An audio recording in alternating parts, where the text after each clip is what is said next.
Today, we are calling to order the Wednesday, December 16th meeting of the Corte Madera Climate Action Committee. So, Rebecca, if you could do roll call, please. Leslie Alden. Here. Edward Conti. He has said he will be absent. Lynn Corin. I don't believe he's attending. Ann Doherty said she would be absent. Meredith Foster also said she would be absent. Michael Harlock. Oh, I hear you. David Johnson. Here. Ted McKay. I have not heard from him. Martin Wall. Here. And we've got David Kuhnhart. Here. Eli Beckman. Here. And Chair Amy Ruiz. Who was here? Oh, there you are. And Chair Sarah Goody. Here. Thank you. Okay. Okay. Now, if you could all follow me in the Pledge of Allegiance. So, I'm like, am I doing the right hand? I hope so. Oh, thank you. I pledge allegiance to the flag of the United States of America and to the republic for which it stands, one nation, under God, indivisible, with liberty and justice for all. Okay, and now is time for public comment. So this is an opportunity for members of the public to comment about things not on the agenda, and members will be given 3 minutes each. Let's see, is there anyone? Attendees? I am not currently seeing any members of the public. I need to make you a co-host so you can see that as well. And I did not receive any emailed public comments. Okay, perfect. And now let's move on to general business. So first up, we've got the update to the committee regarding the following. So town manager Todd will discuss the committee's roles and responsibilities and the timeline considerations for elevating action items to the town council for consideration. Well, thank you. I appreciate it. Welcome, everyone. So, Rebecca, am I able to share my screen? You should be able to. Okay. Okay. So I wanted to, I've been thinking a lot about this, and I know this group, it's exciting to have it, and I know we're really excited to just, really go attack things and get stuff done. And one thing that I'm really sensitive to, I don't want to stunt that enthusiasm, and I don't want us to end up disbanding because people are frustrated, things aren't getting done. And so to the point of process is so important. And I wanted to talk out loud with you, share some information with you on the town side of how we're structured, how we make decisions, and how we really operate, and really who's available as a town staff and the council, like just how we get things done. I think that might be helpful to this group to understand. Not roadblocks, not hurdles. It'll give us a path forward of what we're currently working on. And then, ultimately our goal, I know both the mayor and vice mayor, one of their expectations is that all of our decision making as a town, at some point, they all converge into our decision-making process, whether it be the general plan, housing, fiscal, every decision we make, there's basically a rubric, and we make all of our decision-making based on that. And obviously, the work that this group is doing, it's a big part of that. It's really important, being that our community is so susceptible to so many issues with climate change. So with that, I just want to jump in. As I tell this story and you look at this work plan, what happens is the council gets together usually in March, April, in the spring of every year. And we get together, staff with the council, the manager and mayor at the time really kind of work on the agenda and finalize it and present to the group. And we talk about what our work plan is going to be for this next year. And the council we'll discuss and really give direction back to staff on that. Let me see if I can share my screen here. Okay. And that's too small. Sorry. Can everyone see that okay? Yes. Okay. So the council will have a discussion, and ultimately the council will set the work plan, what they want to accomplish for the next, again, this is in the spring, so it's really, it carries over fiscally. So right now we're in the 2020, 2021 work plan. And so it's really for the next 12 to 18 months, but we check in every spring. And they'll give us basically things that they want to accomplish in that time frame. Staff will then take that workshop, you know, the findings of the council, and we'll get together as a staff over a couple of weeks.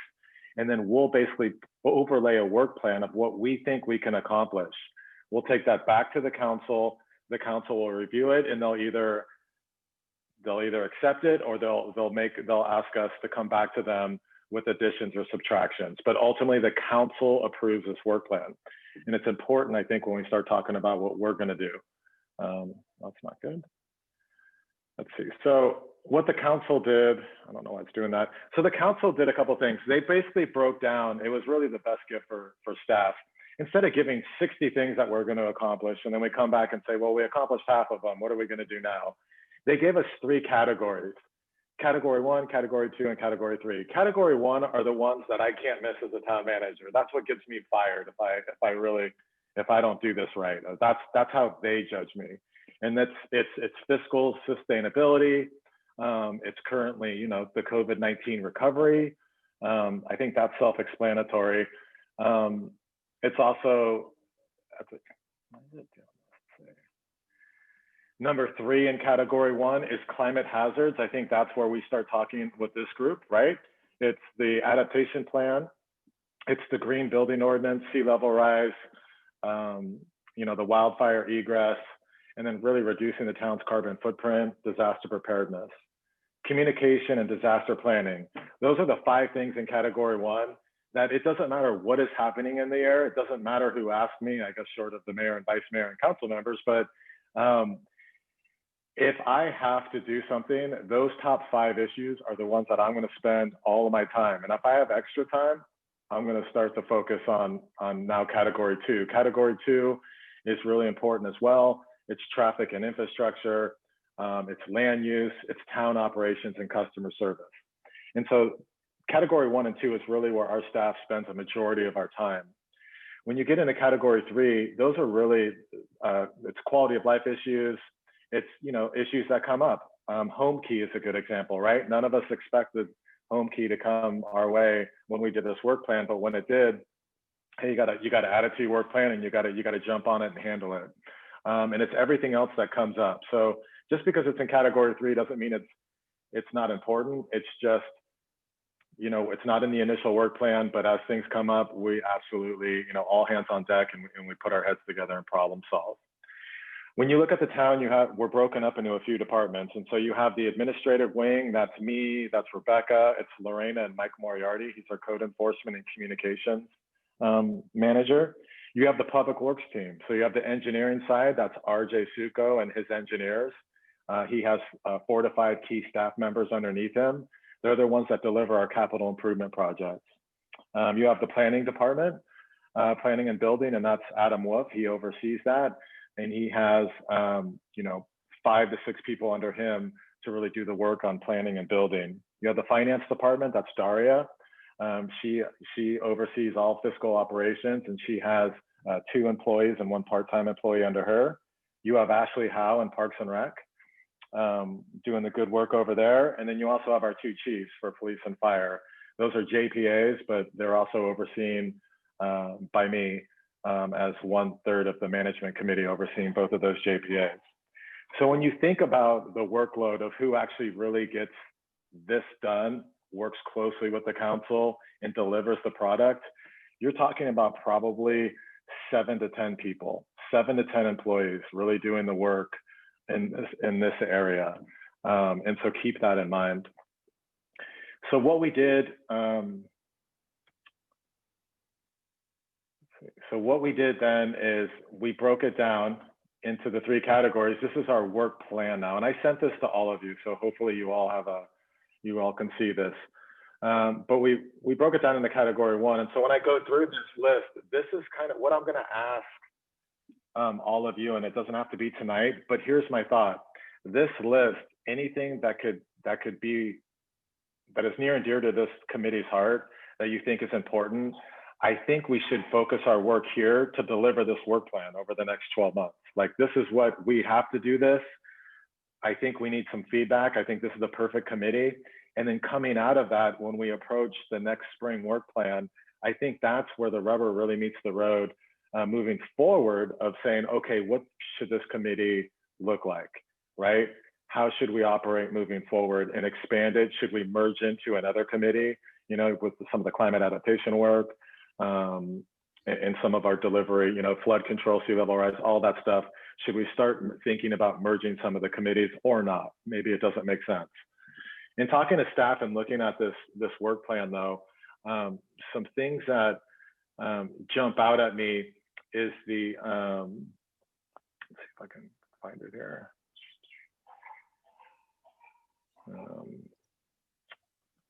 Shoot. Is the green building ordinance.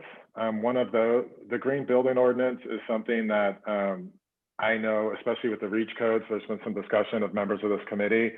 We have a draft. I'll tell you, I'm looking at the draft. I think it's going to fall short of some expectations of people on this call. And so I think that is one that would be very helpful to my team, to really have this group evaluate it, kind of like you did our climate action plan.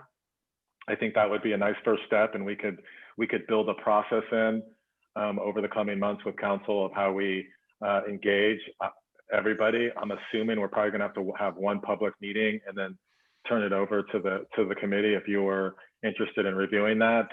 And depending on what decisions we make with the REACH codes, we're going to have to, you know, engage the business community as well, right? Because it's going to have some impacts to them. The other one that we have going on right now, and again, it might not be of interest, but it is the LED. It's right here under number 4, environmental. You can see what we're working on. It's the LED lighting conversion. We're in the process. It's a 6-month process right now. We've assigned someone to start that. We have a consultant on board, and to really spend some time there. But you can see the number 4, the environmental things that we're working on now, A through D. Those are all important. And if they are of interest to this committee, you know, I recommend that it would be helpful if we could have some assistance or some feedback, because if we're going to bring these to the council, I want them to be really well vetted and the right. I don't want to talk about these again. I want to check the boxes, do it the right way the first time, and then move on, you know, kind of spending the work plan next year with a lot of input and insight with the committee, because none of you really had an opportunity to give input, as an example, on environmental. But I do see moving forward, we would like you to have that input. But right now we have this on our work plan and we need to get it done. We're talking about the town hall project or any of our town buildings. You know, we have an opportunity for remodels, for expansion. You know, what are some things that we can do there also to be carbon neutral? And so we have opportunities right now in the work plan within the budget. So I don't have one necessary over the other that I feel like this committee should jump on, but this is the work plan. And so any conversations moving forward, I would recommend that you start with the work plan and maybe take a couple high level ones and we get it done. It might not be as sexy, or it may be something at the top of your list. I'm not sure. But I'll give like you know, Mr. Vice Mayor, I know that the green building, you know, ordinance was a big one. I know that you've brought it up a few times, and I can just tell you, looking at the draft and some of the approach of the county and other jurisdictions, it's going to fall short, I think, of expectations, and I want to do it right the first time. So anyway, I just wanted to give you all an overview, and I'm happy to answer any questions. David Johnson put up his hand first, I think. Go ahead, David. Todd, thank you very much for that. As you probably know, Cal Green updates every 3 years. And 2021 will be the cycle for updating, creating the code updates. Some of them are being lobbied hard to incorporate a lot of the REACH codes from various regulatory agencies in the state. So just for others, the Cal Green language will be determined by the end of 2021. And then 22 is used to update all of the codes throughout the entire state so that they're synchronized. And then January 1st, 2023, the new code will be in place. But my suggestion to the group and to Todd is in the work, as we're thinking about the work plan, we might want to synchronize with some of the work that's going on at the state so that we can not spend too much time debating things that may likely become state code. Yeah. Agreed. Leslie? Yeah, David took the words out of my mouth pretty much. I think that one of the things from the county perspective that we heard, and Bob Brown many years ago was in San Rafael and convened the utilities. So PG&E was in the room, all of the cities were in the room, some leading business organizations were in the room. And the goal that Bob Brown had was to try to do green building in a way that everyone at the table could agree to. And I thought it was a Herculean effort. And I'm not sure really whatever happened to that. I think the acronym was BERST, BERRST. But you know, one of the things that really makes sense is to make sure that we are aligned with our neighboring jurisdictions. But I don't want to be held back by neighboring jurisdictions that are not willing to go further. So, you know, Todd, I know that all of the city managers meet once a month with Matthew Heimel at the county, and the planning directors meet, and the, you know, DPW managers meet. Is there a way that we can encourage and support broader collaboration and coherence among the various ordinances and resolutions and REACH codes across the entire county instead of everything being these one-offs?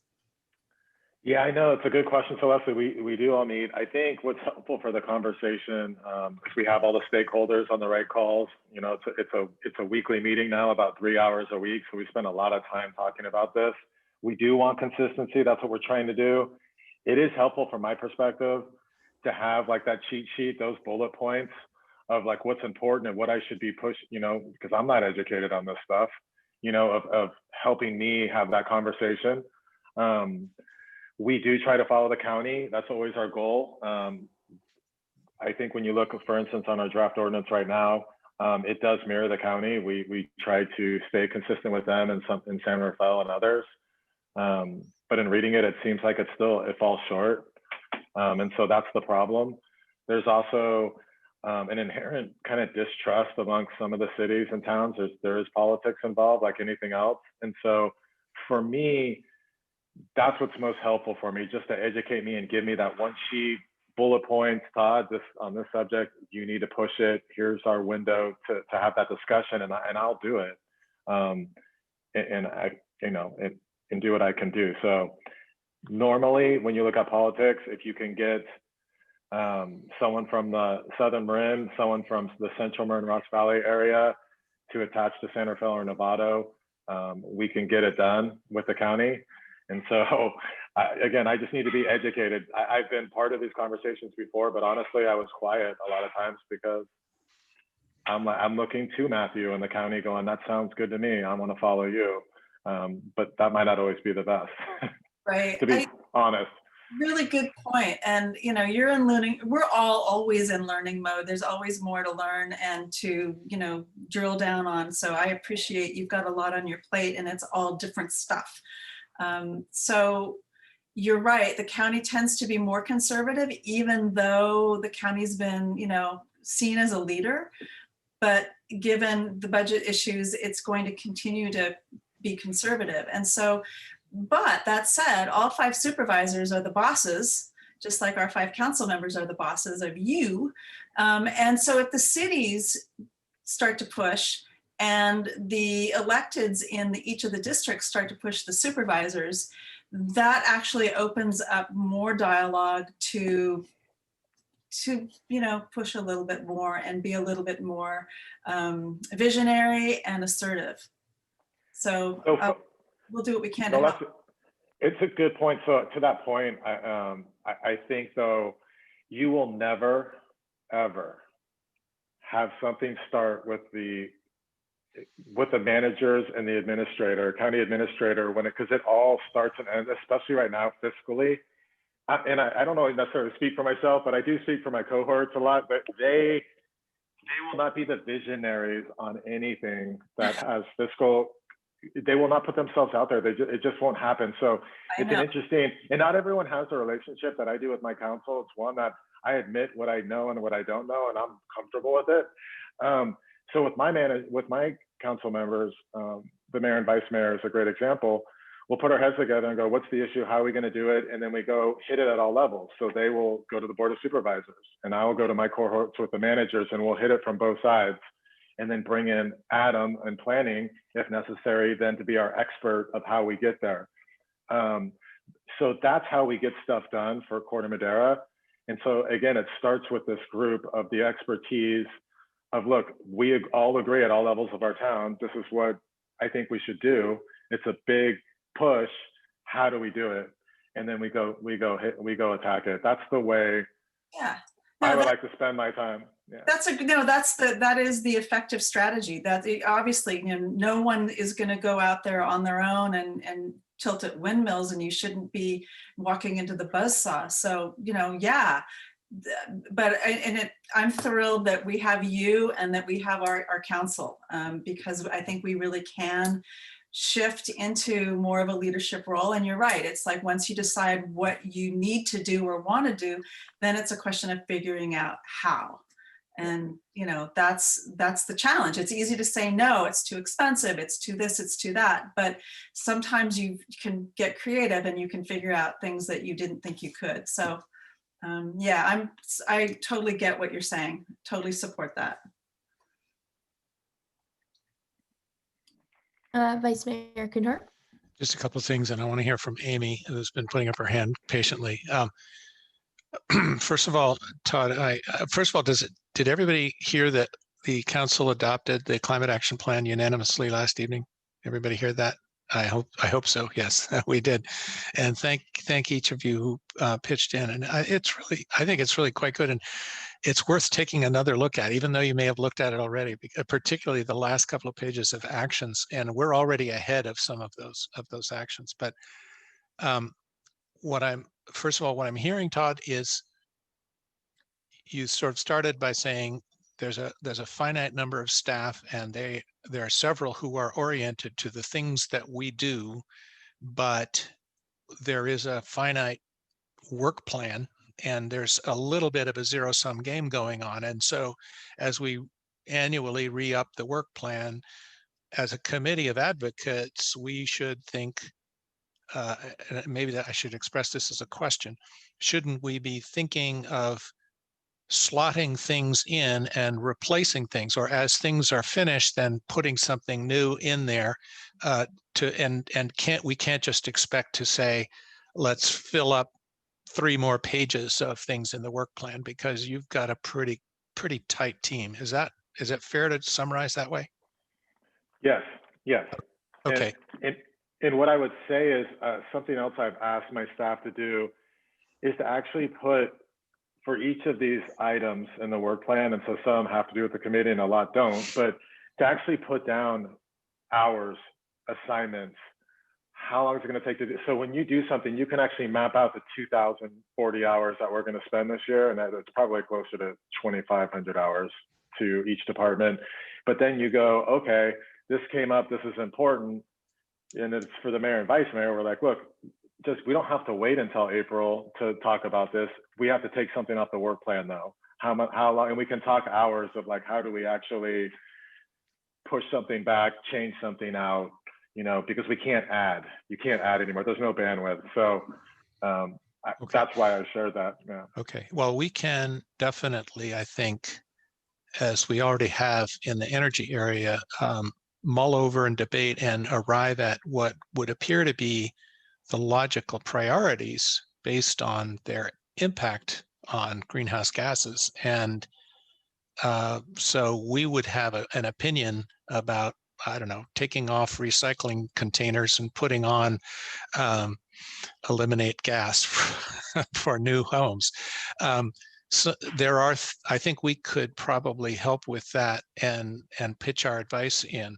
I also just want to quickly mention two other sources of help and advice, particularly on the green building territory. There is a new building electrification squad that has been organized by the Climate Reality Project Bay Area chapter, and particularly the Marin chapter.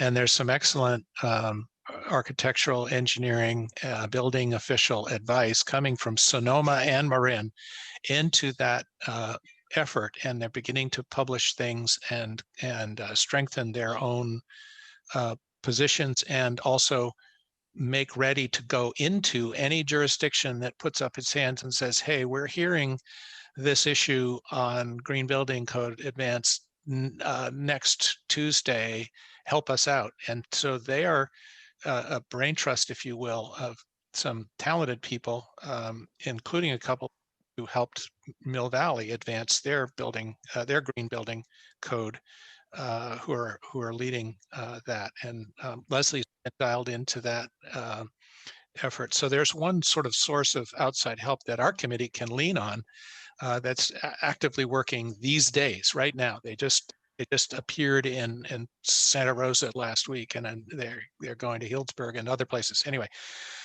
the other for coordination, don't forget the MCCMC, and Rebecca, it's going to be sensitive to hearing this, but we will, part of our charge in the Climate Action Committee of the MCCMC, Marin County Council of Mayors and Council Members, is to share and try to get on the same page, to try to make the building industry more efficient and less costly to everybody if we're all on the same page across jurisdictions. And so the latest developments we share, and we will. And if we want to focus in, and temporarily, this will be resolved in January, but temporarily the priorities for the coming year are clean transportation, clean buildings, and possibly something in the food area. But so they're standing by and ready to go, ready to help one another and help us as we may help them. So don't forget those guys. Amy, what you got? I was just curious, Todd, thanks for sharing this, by the way, it was really helpful.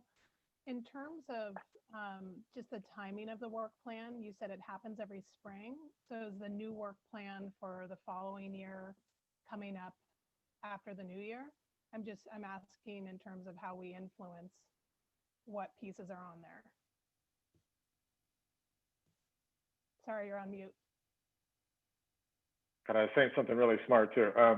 No, this work plan will take us, to June and July, but we'll actually have the discussion. It's a check-in with council. We'll actually talk about this in the spring. So March, April of 2021, we'll basically go to the council in the workshop, and it's a public meeting too. So we can certainly, and as a process, I'll work with the mayor. We might even want to have like committees report out or be part of it, or have a representative on this discussion. But what we'll do is we'll give an update of like, look, here's what we've accomplished so far. Are we doing good or not? Do we want to keep going? But we'll make changes to the work plan in that meeting. We'll get direction from the council. Yeah, but the intent is, because we tie this work plan to budget, the intent is that this work plan will carry us through June 30th of 2021. And then any new work plan would then take effect July 1st of 2021 moving forward. But everything's open to change. Just because you said, like, it's a good example David brought up, the timing of, state law sometimes. So when we have something on a work plan, we may just go, you know what, it doesn't make sense to work on this right now. Let's push this back, 8 months. into the following fiscal year. Now we have time to work on something else. What should that be in this area? So we're always flexible. I just really more so wanted to explain process, but everything's always open to change. It's just, it will be at the expense of something else. And I think the priority categories help us all kind of wrap our heads around it too, right? So if it falls in a category 3, which what we're talking about is in the first category, it's an important category, right? So we should be okay. It will bump other issues. Yes, David Johnson. Todd, I wasn't encouraging delay. I was encouraging coordination. Okay.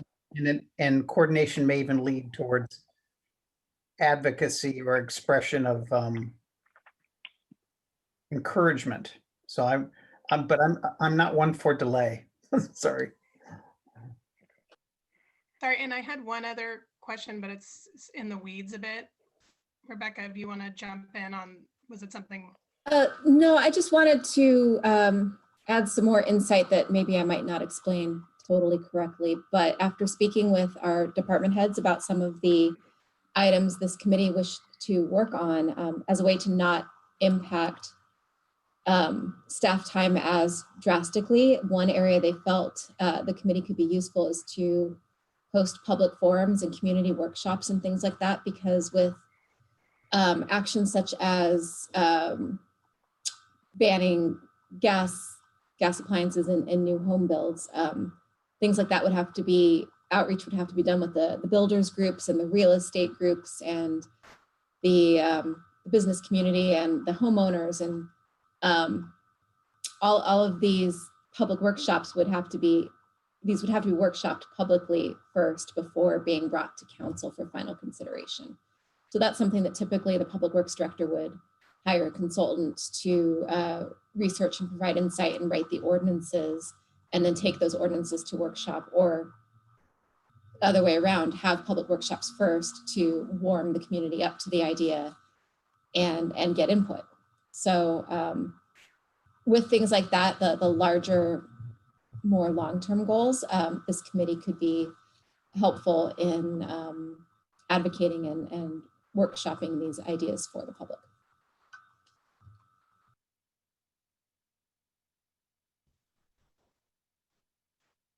So I had another related question, which is for actions such as that, Rebecca, that's really important to see the process there. For things like education and awareness of the public, any grassroots efforts we do, say some of the things we put forth with the energy subcommittee around educating the public on incentives and rebates to electrify, is that something this group can start to build out, or do we need to, and obviously in coordination with the town, but that's not something that has to go through council, right? That's just something, Todd and Rebecca, we can work with your team on? That's correct. That's something we can figure out amongst us. Yeah. Great.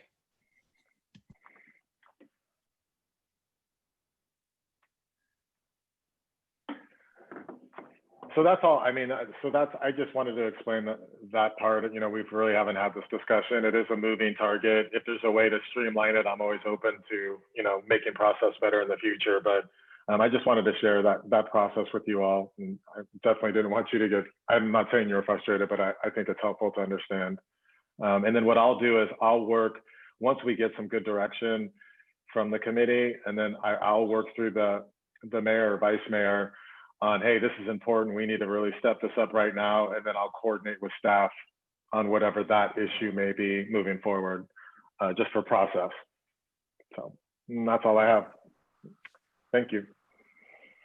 Thank you. That was very helpful. Rebecca, were you going to say something? I was just going to say, this sounds like, and I need to work with Todd on his vision for this, but the chair and vice chair, as they set the agendas for each of these meetings, should probably have some sort of standing item on the agenda to work through these lists and goals and objectives and start building that out.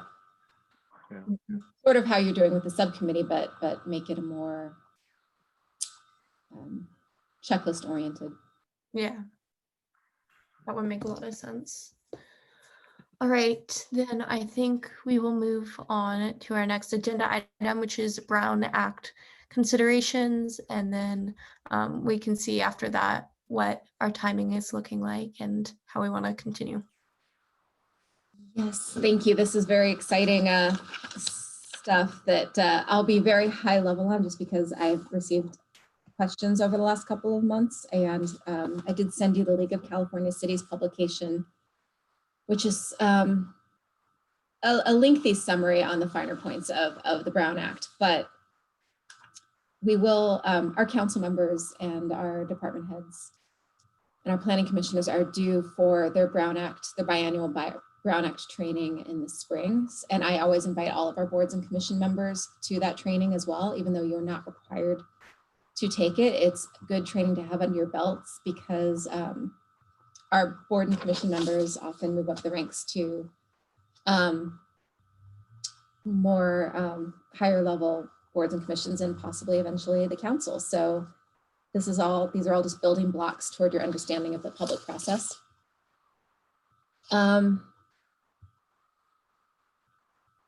Just a quick history of the Brown Act. It was authored by Ralph M. Brown, who was a Central Valley assemblyman, and the legislature adopted the Brown Act in 1953 to safeguard the public's right to access and participate in local government meetings. And what it stands for is that all meetings of the legislative body of a local agency shall be open and public, and all persons shall be permitted to attend any meeting of the legislative body except as otherwise provided in this chapter.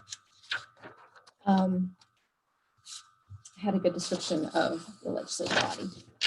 So this is mostly what this committee has wondered is, why is it a Brown Act committee? And it applies, the Brown Act applies to meetings of the quote legislative bodies of local agencies.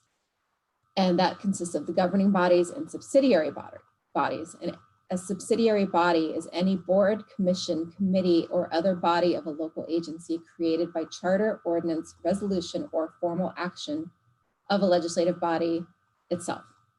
So by that definition, this committee is a legislative body of the town of Corte Madera. So really what that dictates is that was where my level of comfort was with letting this committee work offline on things. So I have some comfort with creating Google Docs and spreadsheets and letting the subcommittees work offline to weigh in on those things. But this committee as a whole shouldn't be working offline on things like the revisions to the climate action plan. So something like that would need to be done in a public forum or by sending staff the revisions and compiling them into one revision to review. But what the work that you've been doing in your subcommittees is perfectly fine under these situations. And then other things like not taking action on items that aren't on the agenda is something that a legislative body is beholden to.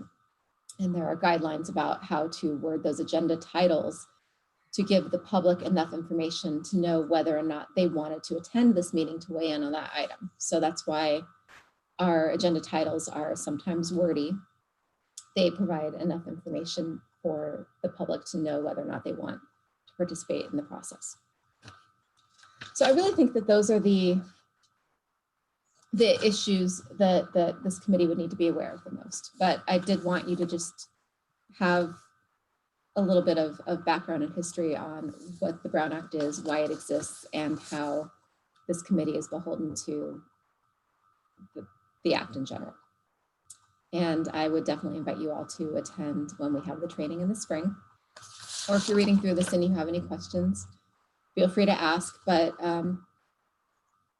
everything else is that this committee has been doing has been running smoothly, and I think it's well run. So whatever questions you have for me, I'm happy to answer.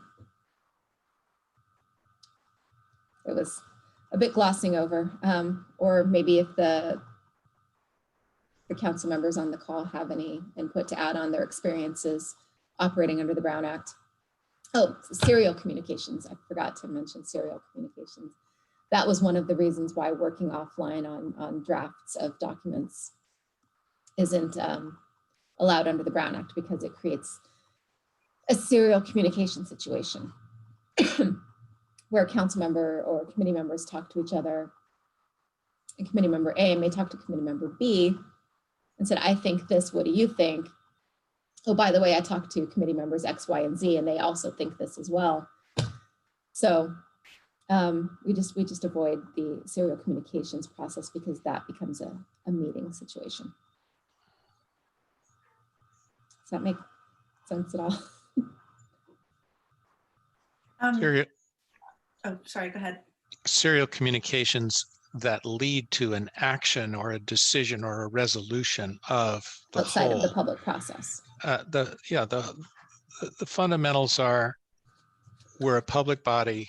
We need to respect the public's right to know what we're doing and where our thoughts are coming from. And the best ways to do that are publish an agenda in advance, stick to that agenda, make it possible for people to comment on it.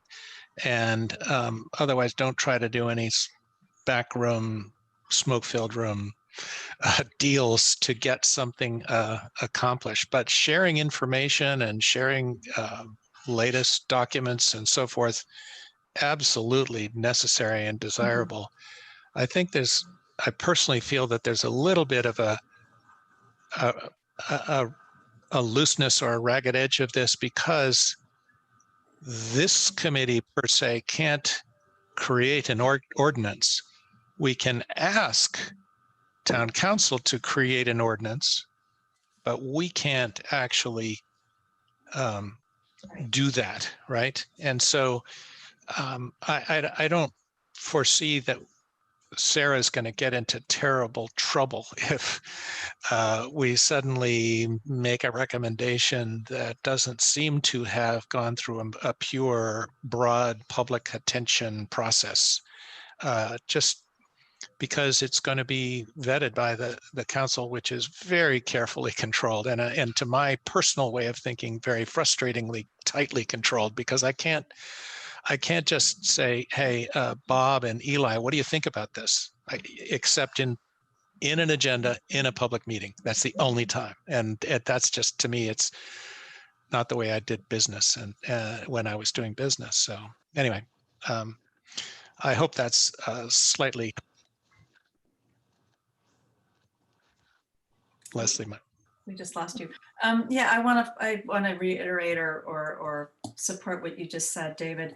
And I brought this up before, really questioning, this is an advisory committee, and yes, it was formed in a formal way. So it's not an ad hoc committee, but we're not setting policy. We are recommending to the council and to staff. And that's really different. We're not. The Brown Act specifically says it applies regardless of whether temporary or permanent, and whether advisory or decision-making. I know. I know. I know. This is just your belts and suspenders and caution, all good. I just, in my experience, it's not quite, this is more stringent than perhaps it needs to be, but I appreciate the abundance of caution. The thing is, we're not decision makers, and that's the point. It's the backroom dealing when the decision makers, who would be the council members, that people like you, David Kuhnhart, who would make a deal that they might benefit from, or that subverts the public process and transparency. And this group doesn't do that. We confer, we discuss, we make recommendations, and then it's out of our hands. We are not the deciders. So that is what shifts the code, I think, a bit, but whatever. And this is why we can't have 3 council members on this committee. Right. Because that would be getting to a majority of the 5 in that council. Right. And you guys can't have serial conversations, because that does absolutely violate the Brown Act. But Outside of the view of the public, yeah. right. Anyway, I'll do my best, Rebecca. I'll try to be good. Thank you. But we will do everything in our power to make your work, to not stymie your work and allow it to continue in the weeks between meetings. And I just wanted to give some background about how this committee operates and why it operates the way it operates. Todd, did you pop in because you had something to add? I wasn't. I mean, I think it's a close call, but I do think just being abundance of caution, and we do have 2 council members on this committee that does tip it one way than the other, that we should be really safe about. That's all. But we agree. And as we'll talk about in the next item, the eventual future of this committee could be to be absorbed into another of the town's board and commissions, or wrapped into something else which forms a completely new board or commission, and then you would be subject to that further. So it's just a good base to build on for the public process and how all of our boards and commissions and committees operate. Great. All right. And does anyone else have any final thoughts on this agenda item, or are we good to move on? All right. Yes, that brings us to the next item, which I just put on the agenda specifically because this committee was technically formed in December, January of the previous year, with the committee members appointed in February. And at the time, we did say we would come back to council within a period of a year and report out on this committee's activities and where we thought we would be headed with the future of this committee, because it was formed on a temporary basis. And I just wanted the committee as a whole to start to discuss this. I don't foresee bringing this to council before February, so you can discuss this in more depth at your January meeting. But those are the options that were included in the staff report to the council when this committee was formed. And the options are recommendation to continue as a temporary committee, which we may want to do as a matter of course, just extend it through the rest of this year, because this year has been unlike any other year in terms of stifling our ability to operate as normal. 2, amending the scope of work of a current board or commission to include the scope of work of the Climate Action Committee. And 3, formation of a new board or commission to formally carry out the work of the temporary committee going forward. So you have several options to consider. I don't know how everyone feels about that at this point, because the committee I don't feel it's met frequently enough yet to know where it wants to take itself. But that's why I feel the best option is to continue as a temporary committee for now, and then see what happens over the course of the next year with all of the other plans for the climate adaptation and the flood board, and what may be happening with the county and the other cities, and the grand jury report that wants the county to work together more. It could just lead to a whole new animal as far as a board or a commission is concerned, and it may give this committee ideas about how it wants to proceed. Rebecca, would you be able to give a little bit of background on what each of those options for continuation might look like, just in terms of the all-end effect? I don't believe we've really fleshed that out much, other than continuing as a temporary committee. It's kind of something that our Bicycle Pedestrian Advisory Committee has been a temporary committee for years, and we're just now getting to the point where we want to roll it into a formal committee created by ordinance with bylaws and a regular meeting schedule. And it sets out who can apply to be on the committee.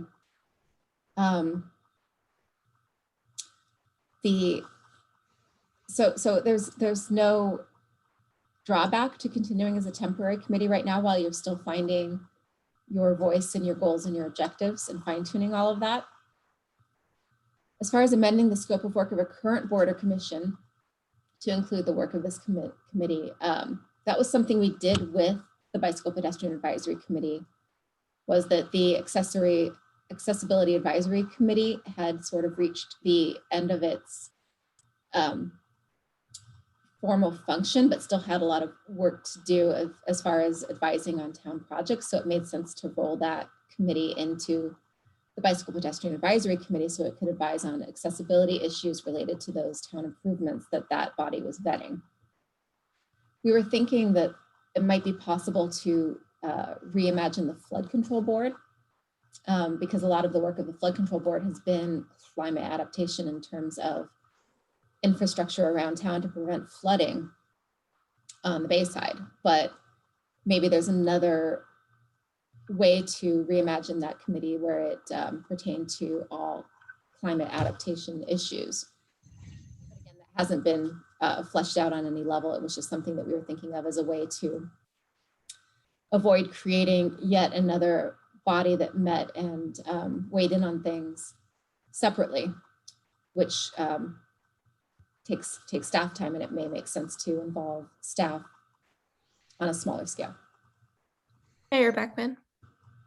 Thank you, Sarah. I just wanted to say, I just want to share kind of like my vision on this, and I'm speaking for myself personally. I'm not speaking for the town or for staff or anything, but I have thought that, you know, kind of like Rebecca was saying, I think it makes sense that we've got this climate action plan and we've got this climate adaptation plan. You know, they deal with mitigation and adaptation, the two kind of halves of addressing climate change.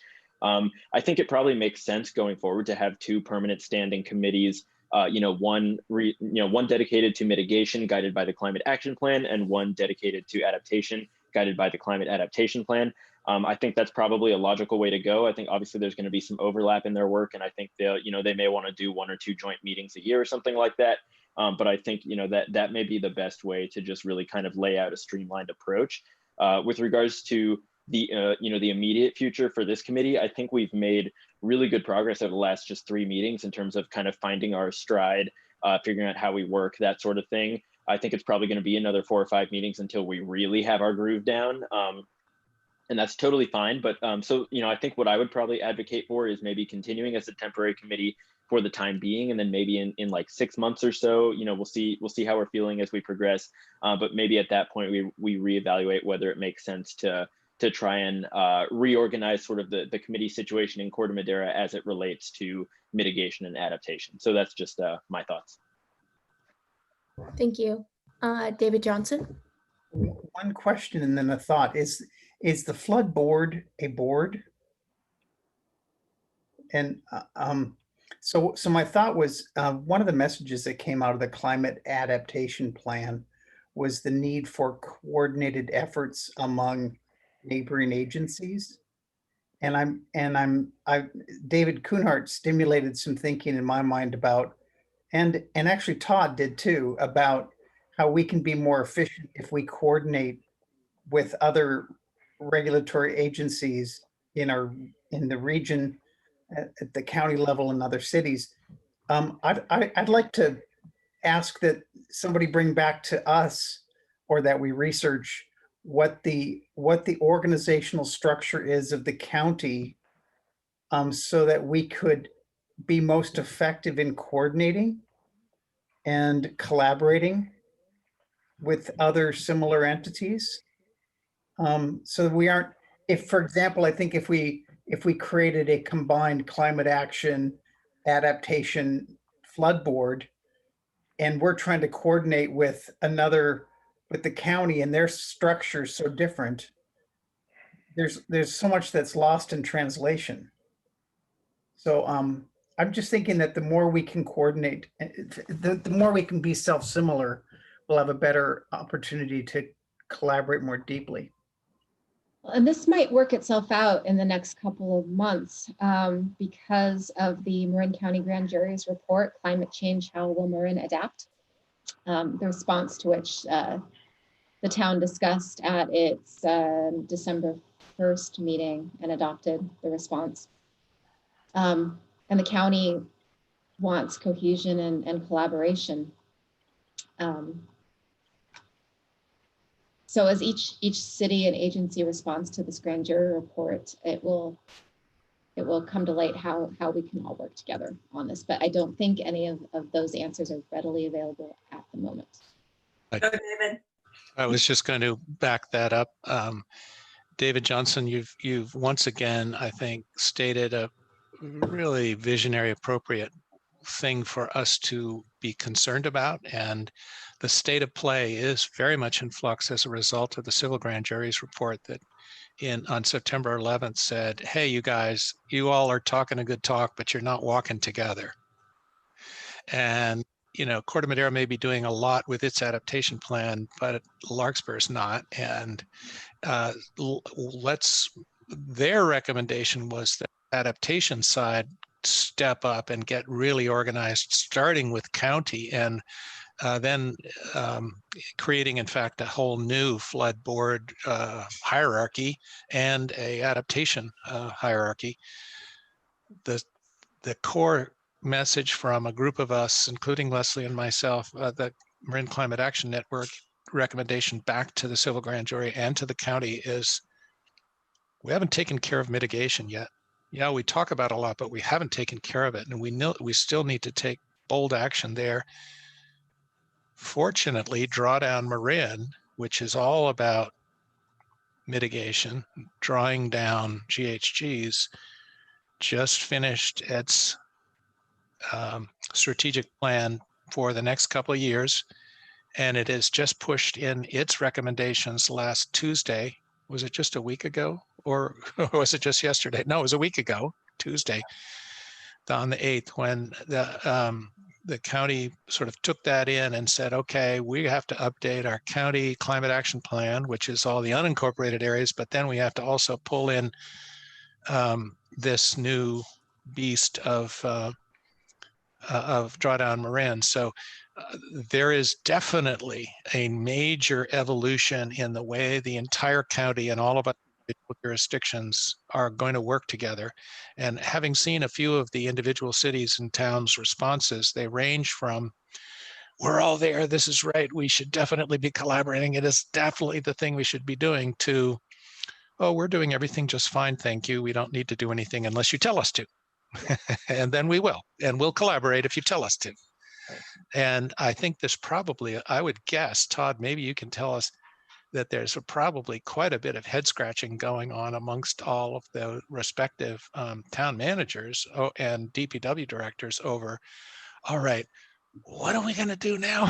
Yeah, we understand the underlying scientific problem, and we understand the organizational shortcomings and the Swiss cheese nature of our governance structure, but what exactly are we going to do next? And so that is an evolving conversation. It's a tough, interesting, and one of the best responses of all was our own Director of Public Works, RJ Suko, who said, all right, I get it, I know, but if I follow what the county is doing, do I have to slow down? Right. No, we're not going to. So it was wonderful, wonderful response. And we're going to try in the MCCMC environment to try to keep this ball rolling forward, and hopefully it will snowball together in one form. I don't know what's going to be the outcome of this. I don't know if you have a reaction to that, Todd, or if you agree or. No, I agree. I agree. And it's a good question that David brought up too previously, of just to have a list of all the boards and committees similar to the work that we're doing. Like, what are they in the county and who has what? I don't have the answer to that. We're all created differently. So we can definitely get that. That's a good follow-up. I think it would also be helpful if I send out the link to the grand jury's webpage where they post their report and then post all of the agency's responses to that report, so that you can poke through and see all the different varied responses that people had to this report. That will contain all the words and many more, but I'm not sure it's in the crystallization of the result. I would listen more to when Leslie is going to circulate to this group the recommendation, once again, of the Climate Action Network and the 2-pager, which starts with the picture with the 4 circles and involves all sectors of the economy. And I think that's a really sort of clear-headed, oh yeah, that's the way we ought to be doing this Okay, approach. I'll get myself in trouble again. Yes, you will. You will. I'm kind of This is good trouble. This is good trouble. good trouble. That's right. Now, just to kind of clarify a little bit of what David was saying, and I completely agree, is that Drawdown Marin, and David and I were part of that, of creating that, was always supposed to be a community-wide, county-wide effort to get everyone engaged to reduce greenhouse gas emissions, and needed the gravitas of a backbone organization, and it went to the county, but it's not a county initiative, right? It was an initiative that came from the community. And so we're not exactly sure what Drawdown Marin 2.0 is going to look like. The strategic plan was approved by the board and kind of wrapped into the Board of Supervisors approval and acceptance and approval of the Climate Action Plan. They were presented to the public and the board together as one agenda item. But there's a subcommittee of the Executive Steering Committee of Drawdown Marin that is looking at how best to form a nonprofit. And we don't know what that's going to look like yet. You know, certainly government, including the county, has to be at the table of a new nonprofit that's working on reducing our greenhouse gas emissions.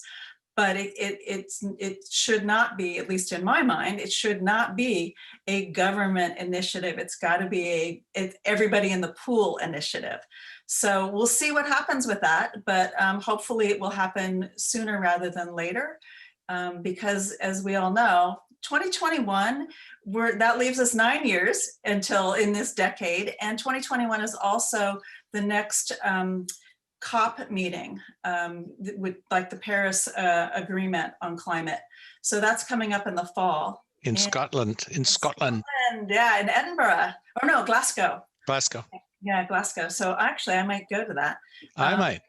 So anyway, so who, you know, there's a lot happening this year. We missed the 50th anniversary of Earth Day because of COVID in April this year. So we'll see how all of this rolls out. But I would love for Corte Madera to do Drawdown Corte Madera. And sorry, I'm not adding to your work plan, but maybe our committee needs a work plan. Maybe what we need to do is devise, you know, kind of our own work plan that can align with what our staff here in the town is grappling with. I think that, you know, we really do need to be partners and really sensitive to their workload, and also at the same time and support the work by, you know, doing whatever we can as volunteers, but not just keep piling on. So yeah, we'll see what happens in 2021.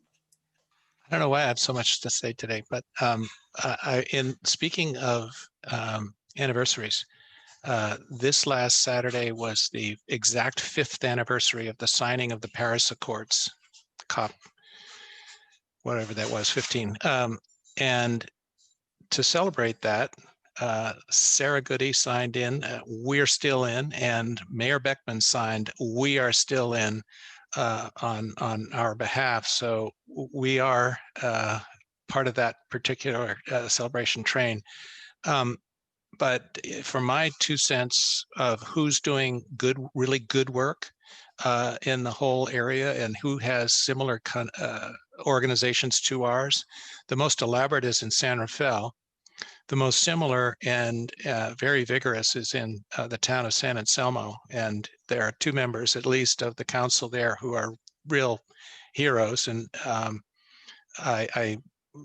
Vice Mayor Alexis Feynman is really very, very forward-thinking and articulate and strong on the issues of climate. And she helped get the climate resolution of theirs passed, which we built ours on.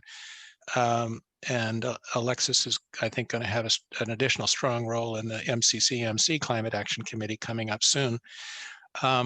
Sausalito actually has a very good outside Sustainability Commission that's doing all sorts of really good thinking and creating good works, and it's the city council in Sausalito is changing quite a bit, and they've just lost a long-term, engaged person, and they have some really good voices who are brand new. I think Mill Valley is looking for our help and wants our leadership for moving a little faster. Fairfax, yeah, they're doing their stuff out there in Fairfax, but and Novato, is a kind of a split board, but they have a sustainability manager, and they just passed a really great electrify their fleet initiative, fleet of vehicles, and they have a fairly big one up there. So there's some great work that's happening in various spots around the county, and trying to monitor those and try to bring them forward as we see them. I want to just let you guys know that I had a conversation with one of the members of the Sausalito Sustainability Commission last night and shared all of our work from Corte Madera, the resolution for our climate emergency, our response to the grand jury. And they saw the letter from Marin Climate Action Network, because that went to all the cities as well as the county. And they're just like, yeah, we don't see any problem with approving all of this. We're sending that to the council. And I think that's January 12th that council is meeting and will be taking up both the grand jury response as well as potentially a climate emergency resolution. So kudos to staff and council for great work that other people are stealing. All right, awesome. Well, out of a caution of time, I think we might want to think about our next agenda item. And this one I know is kind of time consuming, so I don't know what people are thinking about, whether how in-depth we want to really go, and what timing wants to look like for our meeting today. I know that I have finals, so I was hoping that maybe we can be out by 7, but I'm, if we need to go to 7:30, or I don't know how everyone is feeling, but. There's a really delicious smelling dinner out for me in the other room. Mayor Beckman. Yeah, I would just say I have to go at 7 too, and I realize that it feels a little frustrating if we have to keep kicking this discussion down the road, but I do think that we had some really important discussions today that took a lot of time, but I think they had to happen, and it's important that they did. And they're kind of one-time things. So I personally would be okay if you wanted to call it at 7 and pick back up on really diving into the actions that our subcommittees are recommending at our next meeting. And I don't think it's the end of the world to give subcommittees a little more time to flesh these out. Again, I realize that we are eager to get going, but I would be okay. Rebecca, would we be able to push that agenda item? Yes, Chair Goody, we can set that agenda for January. And I think Mayor Beckman was correct. The discussions that we had tonight were one-time discussions, and I feel like staff was given the direction to bring back to council to extend the term of this temporary committee through the end of the year while you work through other options and see what happens at the county level and with the other cities. And we'll work on compiling that list of what other cities and county agencies are doing and working on, and then you can figure out what shape you want to take as a committee going forward at a later date. I would, if for what it's worth, I would say that rolling forward the temporary allows us to focus on the content that we want to focus on, and not on inter-committee formation issues and politics and things like that. Correct. I think we're going. Right. And what final do you have, Chair Goody? I had Spanish and math today, but tomorrow I have science and English. So I'll get through it. It'll be okay. Get good sleep tonight. Don't study, just go to sleep. That's what I need to do, definitely. All right. Well, good luck. Good luck. Thank you. And then I know we have our last update from our town council liaisons to the Climate Action Committee. So if we want to, David Johnson. I did add that agenda item, expecting Vice Mayor Kuhnhart to give the update that he just gave you during that section. So I think we might actually be covered under that. Okay. I just, before we move off of item B, or maybe we have already, I was really looking forward to sharing the work, being part of the discussion of the work that Amy and Martin have been putting together and working so hard on. So I don't know if other other subcommittees have been working as diligently and as hard, but I think that Amy and Martin, with some contribution from me, were really pushing to use this meeting as a deadline, and I really look forward to the next discussion. I was amped up for tonight, I'll tell you that much. So, Amy, would you like to add on?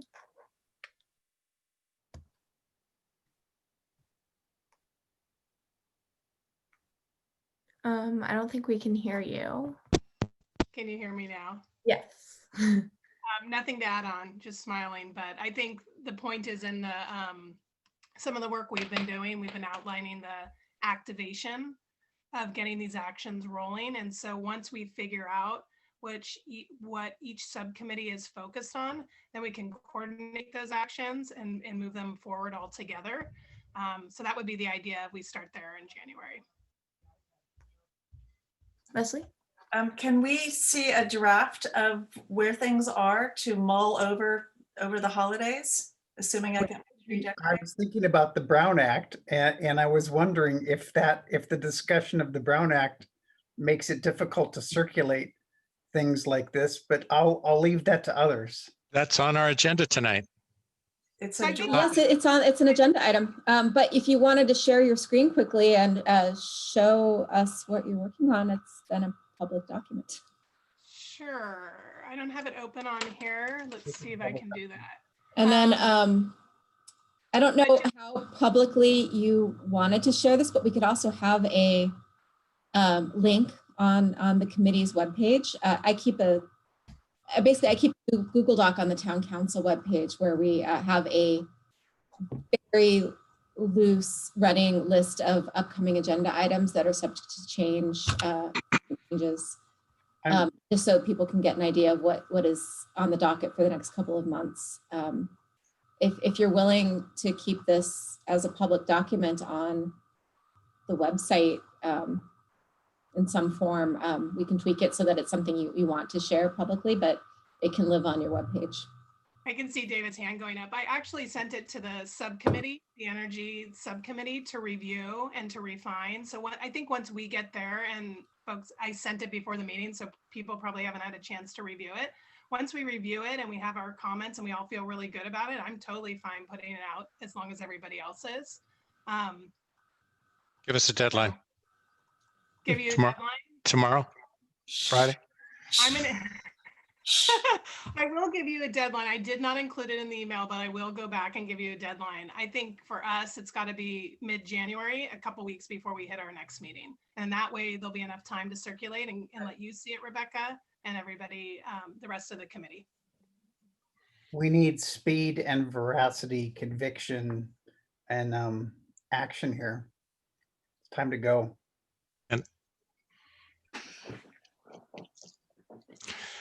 And if you want to talk about setting up a public workshop or something at some point, we can do that for you. So I think that, Rebecca, per your advice, that's what's on there related to the disallowing natural gas lines. So one of the next steps would be, and I see it on, obviously on the work plan, is how we as a group connect with the city and understand the reach codes, or the town rather, and then, work together to workshop that. We just need to figure out when the best timing is and what next steps are there. Would it be helpful to have an update from staff at the next meeting about that? I think so. Like, the more information, the better for us to, for me, I'll speak for myself, for me to understand the process and what needs to happen and where we can action as a group would be super helpful.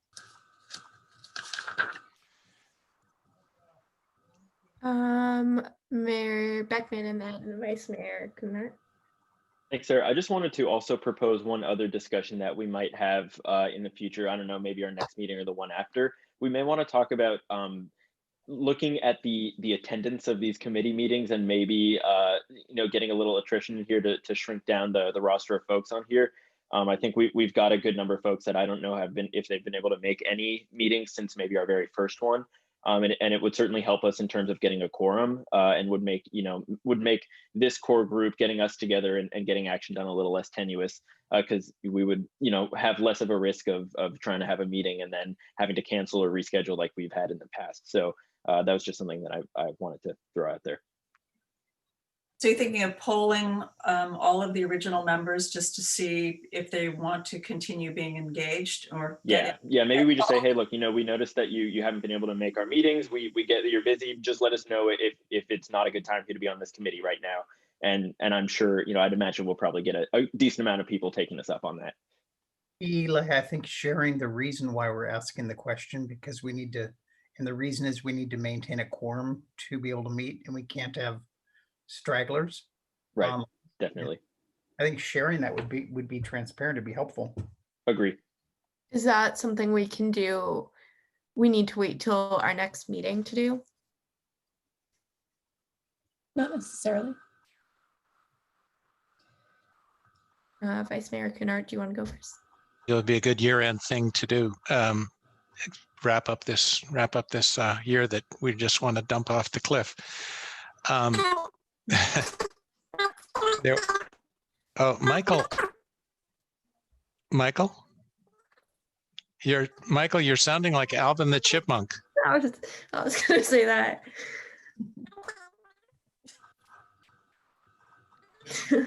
No, we can't hear you, Michael. We are only hearing literally something that sounds like Alvin the Chipmunk. Now you're muted.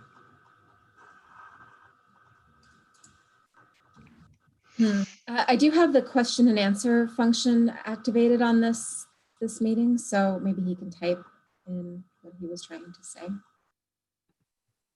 Okay. I just, it's still Alvin Chipmunk. It's amazing. I wanted to ask if you all thought that it was a good idea for us.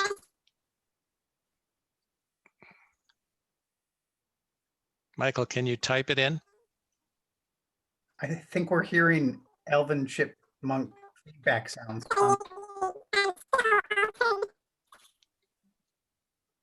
You must be connected with a phone and your computer, and they're on different speeds.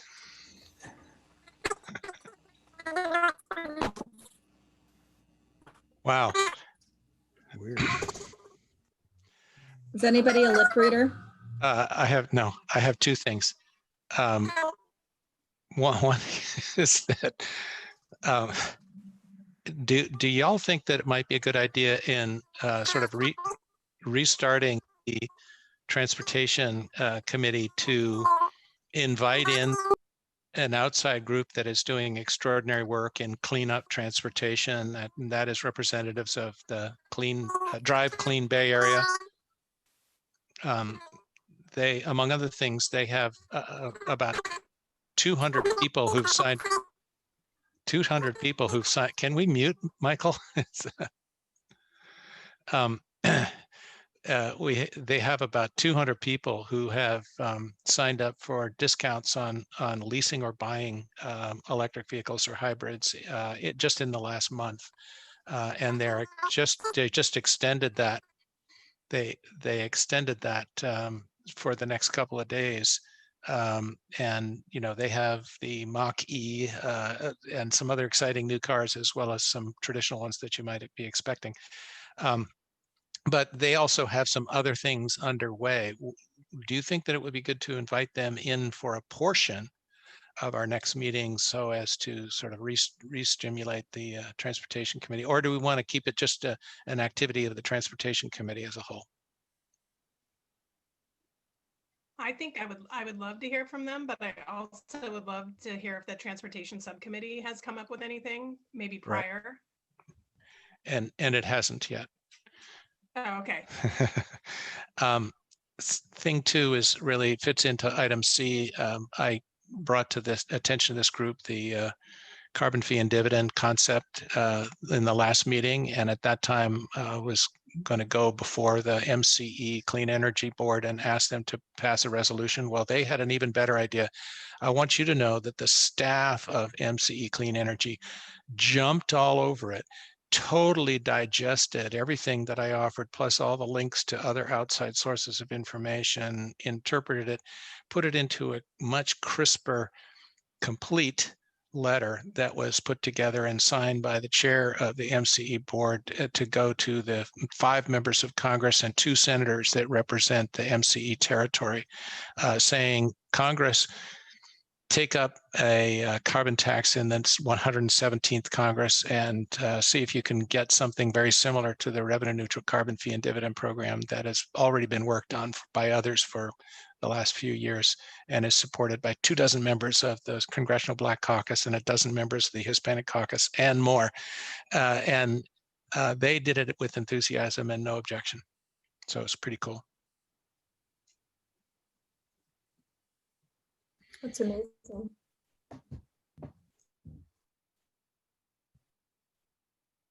All right then. Does anyone have any final thoughts before we wrap up today? Good luck on your finals. Yeah, ace the science. Okay. I'm hoping. English. Well, happy holidays, everyone. It's been really wonderful working with all of you. Stay safe, stay well, and let's hit the ground running in 2021. Yes. All right. Happy holidays, everyone. Thank you. Bye, guys. Happy holidays. Take care, and thanks to staff again. Really, you guys are amazing. Rebecca, thank you. Oh, you're welcome. I look forward to seeing what you accomplish in the spring. Yeah, you too. Yes, if there's anything you want me to send out with the wrap up with this, when I send out the link to this meeting video, but I'll include it in the email. All right. Thank you. Bye. Have a nice end of the day.